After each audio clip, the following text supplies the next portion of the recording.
Totally agree. Totally agree. I think everybody in this Livescope debate should read that comment, because there's this misconception that people have that everybody who has Livescope on their boats are catching fish, and it's just not true. It's not. I would venture to say that there's probably a third of the people that have bought Livescope and placed it on their boat or placed it on their kayak have not seen a significant change in their catch rates initially. It is something that clearly you have to get your head around and grow into as an angler, like everything else. Okay? But it's a lot different than a new rod or a new reel, right? Or a new boat or all that stuff.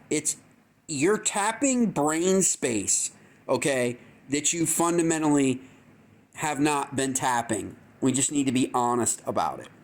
And some people are good at it, and some people are awful at it or bad at it. Some people do not have what I consider to be the number one behavioral characteristic of an angler as to whether or not you're going to be successful with Livescope or not. And that's called patience. If you do not have patience, in my opinion, from what I've observed, and whether it be watching MLF, watching people out on the water, urn fishers, going to Tackle Warehouse, watching invitationals, watching anglers, being a co-angler, watching people who have invested in this technology, fundamentally, the people who do not have patience are going to A, give up on it, and it's just going to sit there on the deck, okay? It's going to sit there and not be used after a while, or not catch fish, okay? Because it takes a level of discipline in an angler, and that's something also that's not talked about.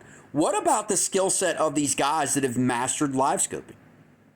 We don't really talk about that much. We talk about all these big issues, right? These big reasons why, and the aluminum bat and hard Louisville Slugger bat and aluminum bat, and why the Major League Baseball doesn't use aluminum bats. Well, Major League Baseball doesn't use aluminum bats for obvious reasons. Guys were cracking balls and could crack people into someone's face all the way in the outfield or out of the park, right? There are certain things, there are certain arguments that just seem really, really ridiculous, okay? But having Livescope on your boat is not going to mean that you are going to catch fish. I've had that experience myself where I've gone to a Highland Res. I know that there's going to be Livescope on the boat.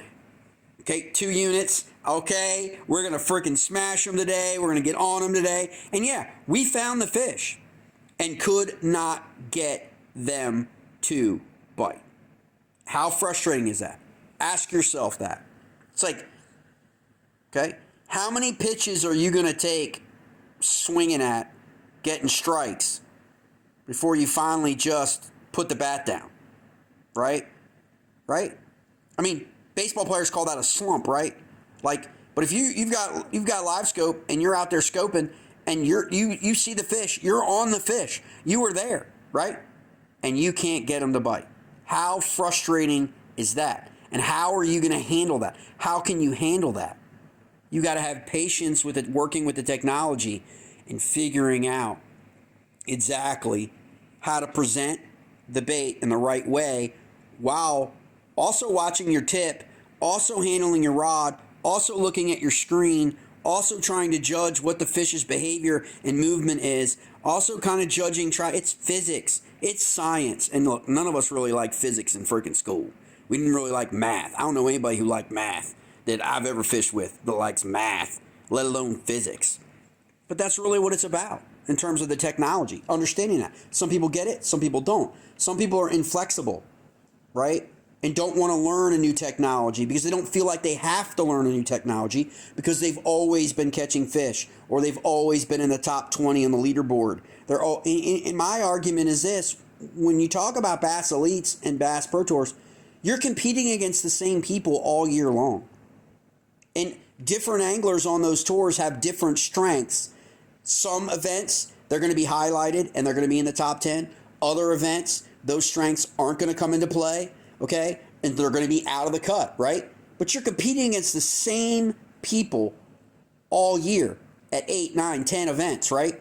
And so that's why, you know, I think people feel as though like there was a comfort in that, into knowing who was going to go out and smack them, right, at a specific event. And it was so much easier to predict for fantasy, right, who was going to win these events. With Livescope, that's changed the game. Any one of these guys can get on fish on some of these lakes, whether it be Cayuga or Erie or anything like that, or Champlain or anything like St. Lawrence River, any of these places, right, out of nowhere, and go from, you know, 40th or 50th all the way up into the top 20 inside the cut, right? Because they found fish that they could get to bite. All these guys can find fish, okay? That's what makes them elite, right? But when you're watching that, you're understanding, what are they looking at? No pro is on TV looking down at his Livescope and fishing where there's not fish. Can we all agree on that? Okay?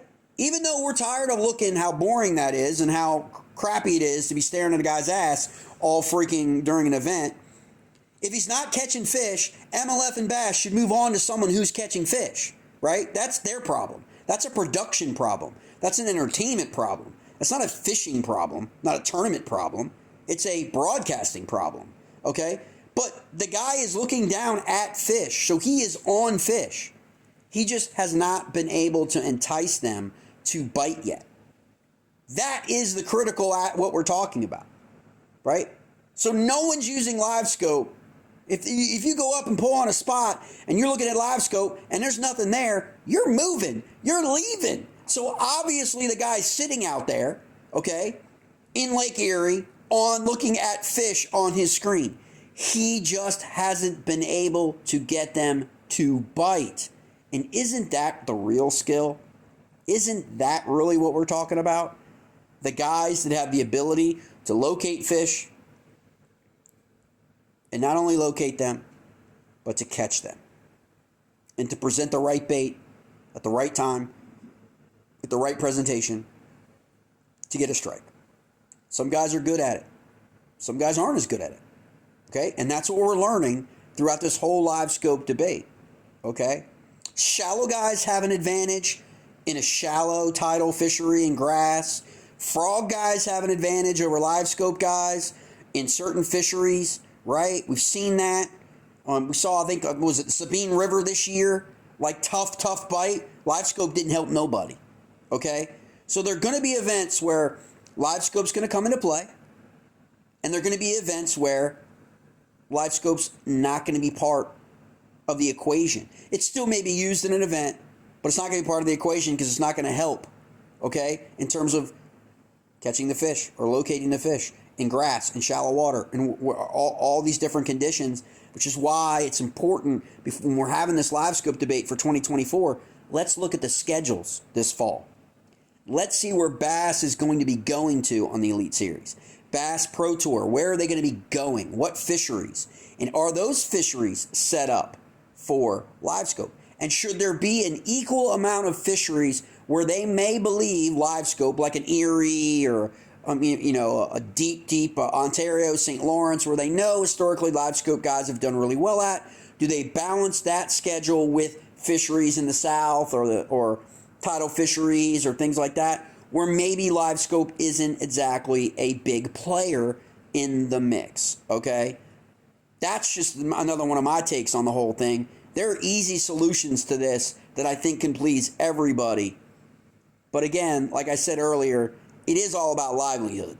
And people are worried about their livelihoods.